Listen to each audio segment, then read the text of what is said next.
राखी पूर्णिमा द्वंद्व दूर कला श्रीमंदिर मुक्तिमंडप पंडित सभा 27 तारिख में राखी पूर्णिमा पालन करने को परामर्श देला श्रीमंदिर मुक्तिमंडप पंडित सभा। चलित वर्ष मुक्तिमंडप पक्षर स्वीकृत पंजिकार रही अगस्ट 27 रे रक्षाबंधन एवं बलदेव जन्म और अगस्ट 28 रे श्रीमंदिर रे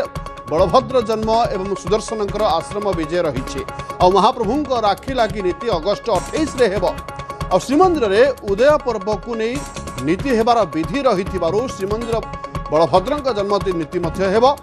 तेणु अगस्ट 27 रे रक्षाबंधन पालन करंतु बोली मुक्तिमंडप पक्षरु कुहा जाइछि।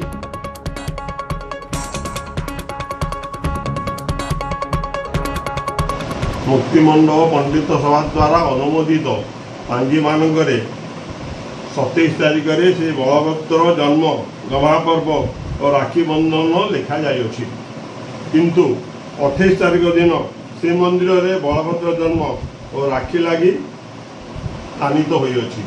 जहाँकि किछि लोक मध्य द्वंद्व उपजी। प्रकृत पक्ष बलभद्र जन्म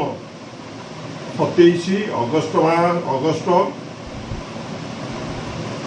दिन हवा उचित, गुरुवार दिन हवा उचित,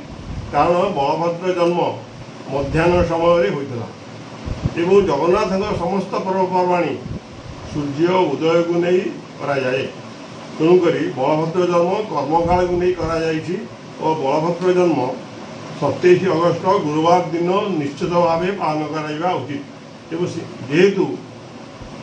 सूर्य उदय को नहीं जगन्नाथ मानकर पर्व करा जाए एवं आम रथयात्रा से कहीलु स्कंद पुराण अनुजाई समस्त यात्रा जगन्नाथ सूर्य उदय को नहीं करा उचित कराउछि। बर्तमान यही द्वंद्व समाधान करने आम समस्त को जन दि जाऊँगी समस्त जगह बलभद्र जन्म 27 अगस्ट गुरुवार दिन पालन कर श्रीमंदिर में केवल 28 अगस्ट शुक्रवार दिन पालन कर समस्त अवगति जन दि जाऊँगी।